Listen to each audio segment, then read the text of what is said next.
Today we got some sad news, but expected news. Weird to hear that, right? So, today there was a post made in the Weiss Schwarz global community on Facebook. I am not going to show that, even though this group you can join. It's not public, right? It's not like I can just go on Facebook and or I can type it in a search engine and just find it. So I'm not going to use the name of this person. I'm not going to use the name of the store. If you want to read it for yourself, you would just join that group and read it, unless they cut it off that you can't join. But you could go out there, join it, read it. I'm going to read it to you. And it says, I wanted to be frank with the community and might be noticing the lack of updates on our website. We will be closing down our playset section of Weiss. We do not have the manpower for the scale of which we've grown, as well as the undercutting race we have noticed in the community.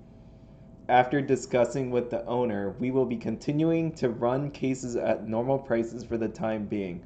We are still discussing of just cutting the game out entirely for the small profits we are receiving. So, if you've watched my undercutting video, this was obviously something that was going to happen eventually. And here we are. Here is a store that is now possibly thinking of leaving Weiss altogether. So what I have here on the screen is all the different places you can buy Weiss from, right? Because I get that a lot. I'm like, where do I buy this stuff at? Where do I go? So again, if you want product, you have a few choices. You have your local game store. I know that doesn't really look like a local game store, but that's a building and it has windows and a fancy front door. So we're going to count that as our local game store. Obviously, local game stores could just sell product. They can run tournaments. They can just have tables where people can play. And again, I've always said you want to support your local game store. Me personally, I don't have one that's remotely close. It's 2 hours away. My local one actually has Magic, Pokemon, and Cardfight Vanguard, which I don't want to play. So I don't have anywhere to actually play at, which is unfortunate. I would love for Weiss to come down here, and I believe what we're going to talk about in this video will actually help remedy the whole situation. So bear with me until I get there. So again, LGS could have they will have a physical location. They could possibly have an online store, so you can buy it online through that store. So if you're not near them, and again, that's what I do. If I'm not near them, I just buy from a store online.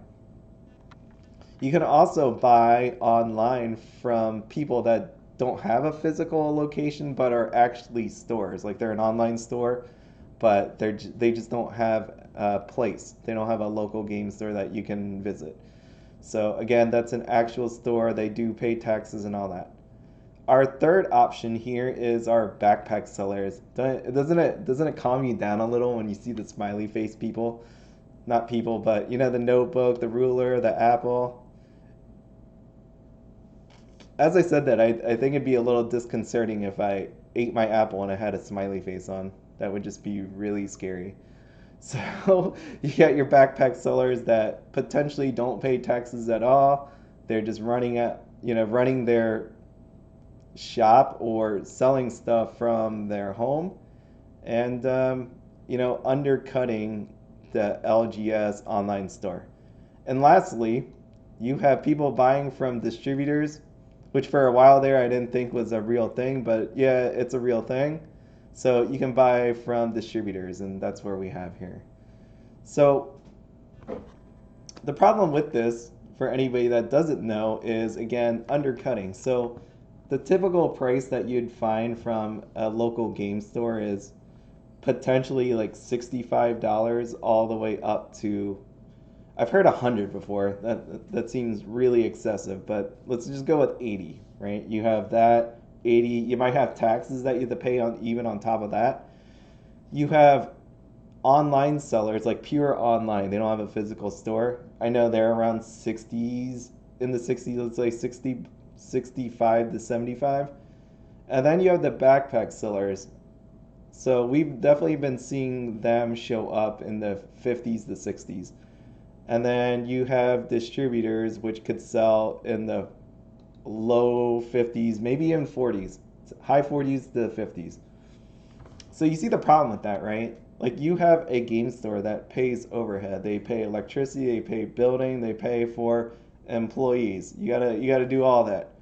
You gotta pay for insurance. So you have all this on top of them. So when they go to sell like this trial deck, it's not possible for them to sell it for $16, right? Is it really worth it to them to sell it at $16? No, they probably have to sell it at least 20, maybe even $25. And so people, and again, this isn't wrong. This is human nature, right? You want to look for the best deal. You only have so much money. So you go bargain hunting and you go online, you check there, and then you check Facebook. And if you happen to have a distributor, I guess, I don't even know how that works, honestly. I don't get it. Do you just knock on their door and or their warehouse? I've never been to a distributor. I imagine it's like a warehouse. I don't know how that happens. I would also thought they would be fenced in because if I had like all the stuff, I wouldn't want people just to walk up. So, not really sure on that whole deal. But anyways, yeah, you can buy from distributors and they have a lower price. And you again, you could see the disadvantage of that. Where a local game store can offer you tournaments, a safe place to play, just random, meet up with people. You don't have any of that at any of these places, right? Online. You can play online, but as we've seen with the whole pandemic, people don't want to play online. I myself don't want to play online. I want to play Weiss Schwarz. I'm not playing online. It's not happening. You can't make me. I will never. I won't say never, but the likelihood of me playing Weiss Schwarz online is low to none unless you come out with a mobile or online official game. Like I said, like Hearthstone or MTG Arena. If you come out with that, I'll play it. But I'm not using no webcam over Discord. Not happening. So this brings me to Flesh and Blood. Again, you may be wondering where this is all going. Flesh and Blood is a TCG, and if you haven't seen it, this is Flesh and Blood. Flesh and Blood Monarch, their newest release. This is a, it doesn't matter, but this is a box of Monarch. And they got this whole light and shadow thing going on in this on this expansion. So they got some nice cards, as you can see. They got some shine to it. So Flesh and Blood has taken their game very, very seriously in the sense that they make sure that their local game stores are number one in the distribution chain. Nobody messes with their stores. And if you mess with them, you're screwed. So let's just talk about this. We have their retailer supply policy. And as you can see, they updated January 21st. But they made an update today. North American map policy. So that's what we're going to talk about. The way to fix the issues with Weiss Schwarz distribution chain and to deal with what we are seeing right here is this. This is all you need to do. This will take care of all your problems to a point. So let's just start here. I know it's going to be a lot of reading, so bear with me. If you don't want me to read this and you want to read it yourself, just check out Fab TCG. There you go. Retailer News, Retailer Supply Policy 2021. Okay. So, introduction to bring people together in the flesh and blood through the common language of playing great games. That threw me off. So I was like, flesh and blood. Okay. Is the primary mission of Legend Story Studios. Like I said, they fully focus on their players and on their stores because they know without good distribution, like a healthy distribution model, you're not going to get the players. You don't have a place to play at. They don't want to run into issues of, like, let's say Magic the Gathering selling through Amazon. They don't want to hit the Weiss issues by having random people just sell it and places where people can't go to play it. And, again, that's what we're seeing here. So let's see what they say. The intention of this policy is to acknowledge the importance of retailers who enable and support this mission and to make the expectations of Legend Story Studios transparent to our retailers and supply chain partners across the world. So they in here defined what you're selling, sealed products, single cards. And again, the most important part of this whole video is this map. The map is the minimum advertised price. And I know people are asking about it today, like, what does that even mean? Like, how does that even make sense? So, but we'll talk about it. MSRP. We know what MSRP is and online sales. And again, to actually be able to sell this stuff, you need to meet one or more of these following retailer types. Brick and mortar gaming store. To sell this stuff, you need to be a brick and mortar gaming store, right? You need to have table space available for customer to play games offered for sale by the retailer. It's not just one thing to sell the dang thing. You have to actually have places where they can play, right? You're not just you're not like a Walmart. You walk in and walk out. No, like like you can't just hang out in Walmart. They'll kick you out. So you need to have a table in there where they'll be able to play. So you can have a single card website, and that's for legacy accounts. So the retailer operates an independent online single card website with the marketed homepage being a registered domain owned by the customer that does not redirect to a third-party website and which has been continually offering Flesh and Blood single cards to consumer since prior to October 1st, 2020. Flesh and Blood sealed product may only be sold online by brick and mortar gaming stores. For the avoidance to doubt, brick and mortar gaming stores and single card websites may sell single cards only. There you go, right? If you want to, they are very strict on this policy. So you can already see right now, just by their definitions, what would be eliminated right here, okay? And now you have the retailers that have a base of operations within following territories must sell Flesh and Blood TCG sealed product with a map. So again, minimum advertised pricing supports the goal of promoting fair competition across all distribution channels and territories, maintaining margin integrity for all retailers and brand value for end users. The map for each sealed product is MSRP minus 20% and is enforced for 180 calendar days. You know, they should have bolded this. This thing should be bold. Enforced. Actually, right here, enforced for 180 calendar days. All that should be bolded. So what that means is that's $76.60 for one of these boxes. Okay? And I'm just going to skip all over this. This, right? Again, your policy means nothing. When you have a policy, it means nothing unless you're going to enforce it. So what they do here is they're going to tell you what they're going to do to you should you actually disobey this. Retailers who are found to be in breach of this policy will be given notice to remedy the breach within 24 hours. Otherwise, disciplinary action will be taken against them, which may include, but is limited to, temporary suspension of supply, delisting from the public store directories, cease and desist of use of trademarks and copyright images, and or permanent termination of business relations. And if you think they're joking, you can actually report stores as well. And I've seen many a store at this point having been reported. Like I'm not sitting there at Legend Story Studios office reading these things, but there's plenty of posts that people reported.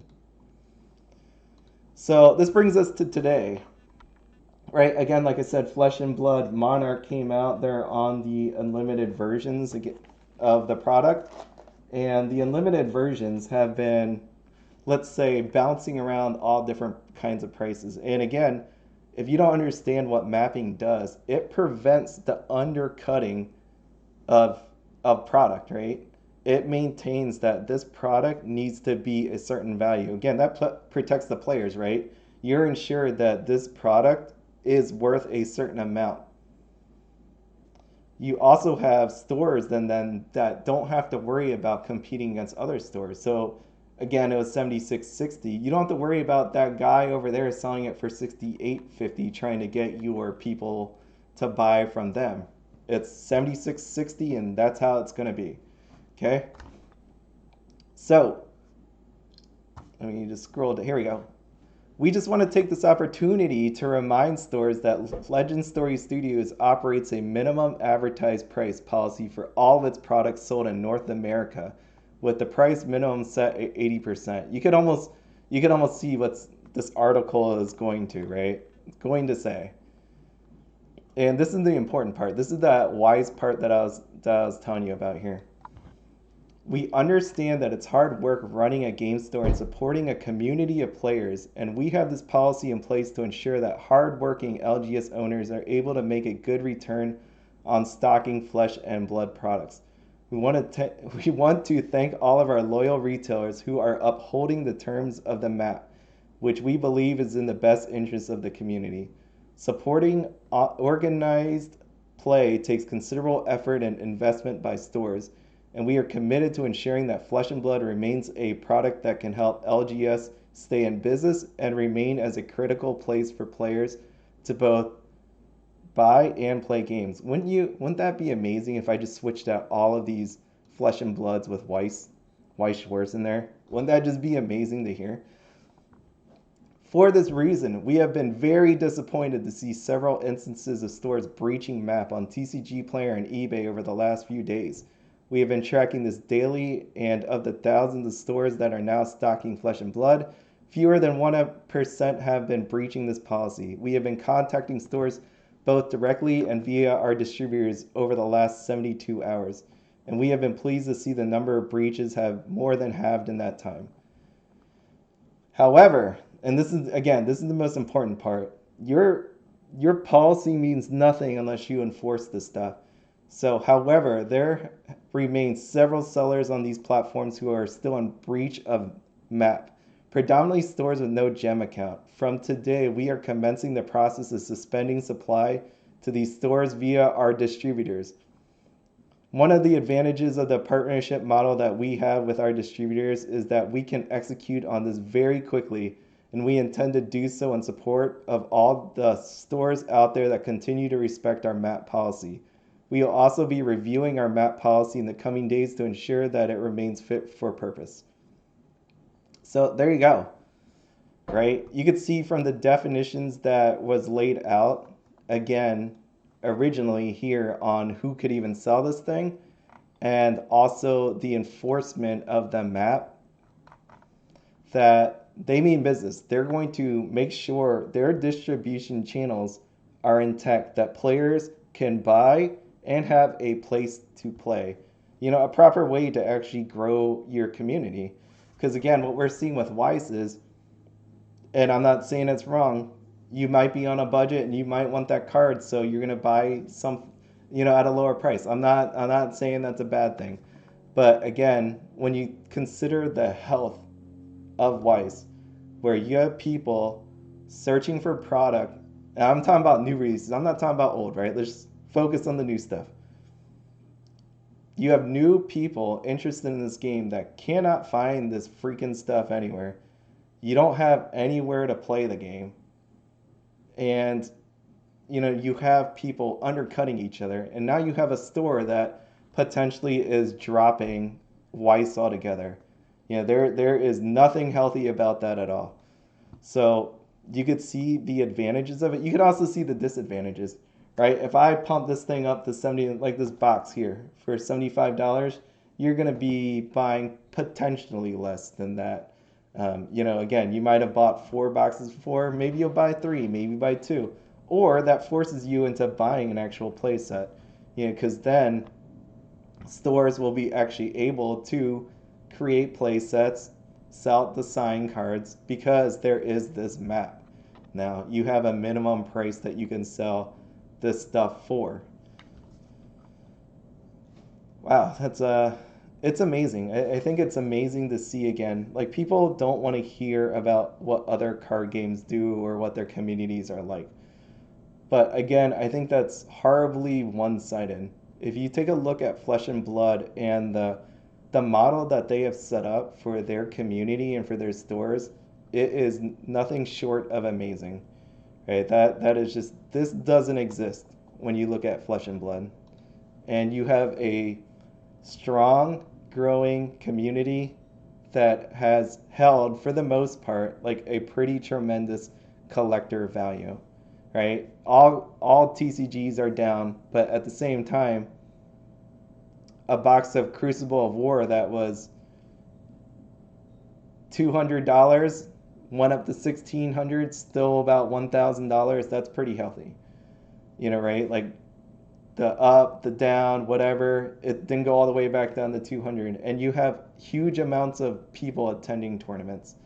It's amazing. And I can only imagine what would happen if Weiss Schwarz Bushiroad were to implement this, what this would mean for the actual game and the community. So please, this is my one request. Actually, I make a lot of requests. I did about Quince. You made that happen. So I think if you truly care about English Weiss Schwarz, you'll take a hard look at the distribution and hopefully look to implement something like this.